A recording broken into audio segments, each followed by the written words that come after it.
Vous devez faire très attention à l'eau parce que c'est 72%. Et elle a énormément de mémoire. Immédiatement, quand elle sort du robinet, si vous la prenez et la buvez immédiatement, elle va se comporter comme un poison dans votre système. L'air est affecté, rien que par les sons. Et les intentions et les émotions. Faire prendre le soleil à votre corps chaque jour, parce que la lumière du soleil est encore pure.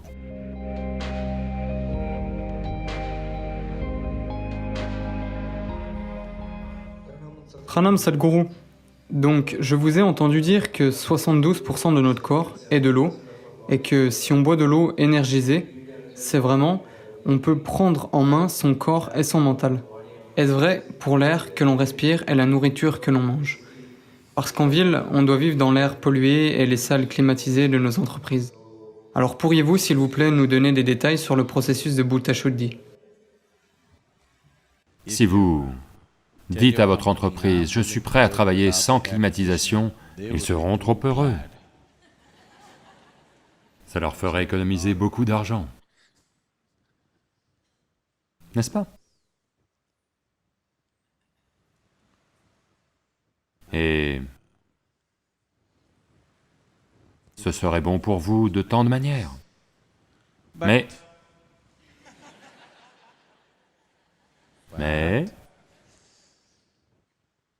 Maintenant, la ville n'est pas dans ce genre d'état. Où si vous ouvrez votre fenêtre, de l'air frais va entrer, de la fumée va entrer, des odeurs vont entrer, de la poussière va entrer. Alors,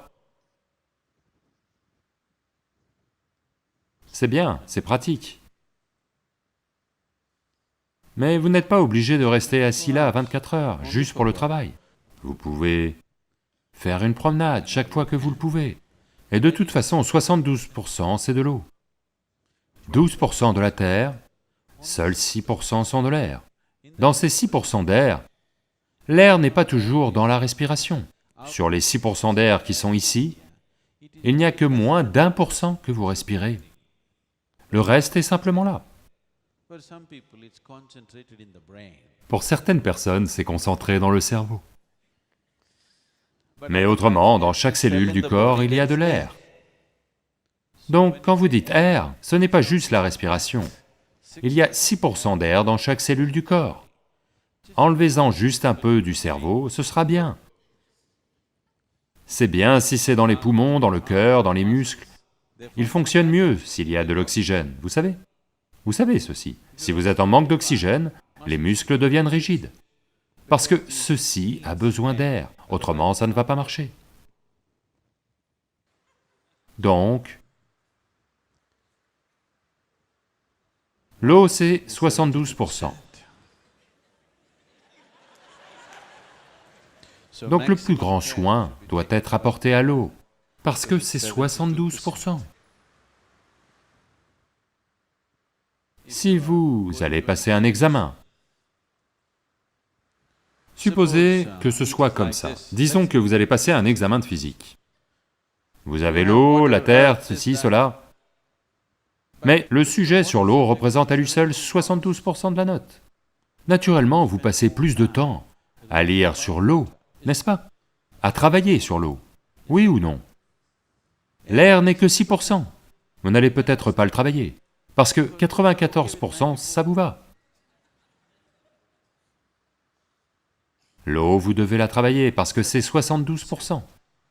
Vous devez faire très attention à l'eau, parce que c'est 72%. Et elle a énormément de mémoire.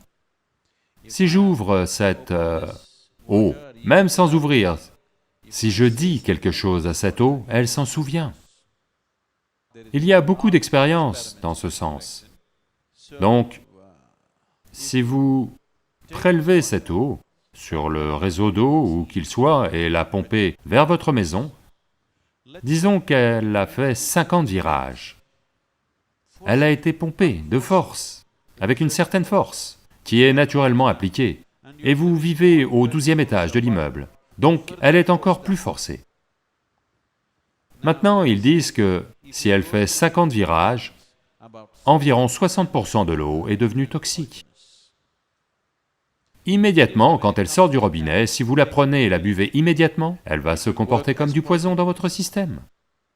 Si vous la prenez et la tenez pendant un certain temps, elle va se rétablir à nouveau. Parce que l'empoisonnement n'est pas chimique, il est moléculaire. Des changements moléculaires ont lieu. Aucun changement chimique n'a lieu. C'est pourquoi, traditionnellement, votre grand-mère vous a toujours dit, il faut toujours entreposer l'eau, la conserver chez toi une nuit dans un récipient bien nettoyé, avec du vibhuti et du kumkum dessus et une fleur dessus, oui ou non? Dans les maisons traditionnelles, demain matin seulement tu la bois. Pas dès qu'elle entre dans ta maison. Tu ne la bois pas parce qu'elle porte toutes sortes de souvenirs. Dans les maisons très traditionnelles, les gens font tous les jours un puja au récipient à eau. Oui? Et vous ne buvez jamais l'eau dès qu'elle arrive, vous la conservez, lui donnez assez de temps pour se défaire de toutes les bêtises qu'elle a amassées, pour qu'elle soit bonne pour vous lorsque vous la buvez. L'eau, vous devez en prendre soin, parce que c'est 72%. C'est le top, vous savez, plus que la note de passage.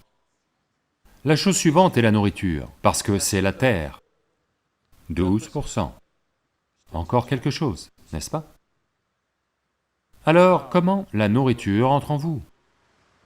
De quelle main vous la recevez? Comment vous la mangez? Comment vous l'approchez? Toutes ces choses sont importantes. Puis vient votre air, 6%. Dans ces 6%, seul 1% ou moins sont votre respiration. Le reste a lieu de tant d'autres façons. Et c'est important, en particulier si vous avez des enfants. Au moins une fois par mois, emmenez-les quelque part, pas au fichu cinéma, à respirer à nouveau les bêtises de tout le monde. L'air est affecté, rien que par les sons. Et les intentions et les émotions, toutes les bêtises qui ont lieu à l'écran, et toutes les bêtises qui se reflètent sur les esprits humains, de violence, de sexe, de cupidité, de ceci et cela, affectent ce volume d'air dans cette salle de façon considérable. Donc au lieu de les emmener au cinéma, amenez-les à la rivière, apprenez-leur à nager, grimpez une montagne. Où est la montagne, Sadhguru? L'Himalaya est si loin. Même une petite colline est une montagne pour votre garçon. Oui, même un petit rocher. Allez juste grimper et vous asseoir sur l'un d'eux. Les enfants apprécieront énormément, ça va les mettre en forme, ça va vous mettre en forme. Et par-dessus tout, votre corps et votre mental vont fonctionner différemment. Et par-dessus tout, vous êtes en contact avec la création du Créateur, ce qui est la chose la plus importante. Pas vos propres bêtises que vous avez fabriquées, oui, elles sont confortables là maintenant, mais ce n'est pas tout. Donc, au lieu d'aller au restaurant, au lieu d'aller au cinéma, au lieu d'aller ailleurs comme ça, au moins une fois par mois, ça ne vous coûte rien. Ça ne coûte rien, vous pouvez prendre votre riz et vos avakaï et aller manger là-bas. De toute façon, vous les avez. Vous n'avez pas besoin de dépenser d'argent pour ça. Encore mieux, si vous ne voulez pas dépenser d'argent, même pour le bus ou la voiture, vous y allez tous à vélo. À juste 3 km, 5 km à l'extérieur d'Hyderabad, asseyez-vous sur un rocher, passez simplement du temps là-bas, sentez le soleil, c'est très important, vous prenez du soleil, de l'air, de la bonne eau. Revenez, vous faites Bhuta Shuddhi, de façon très naturelle.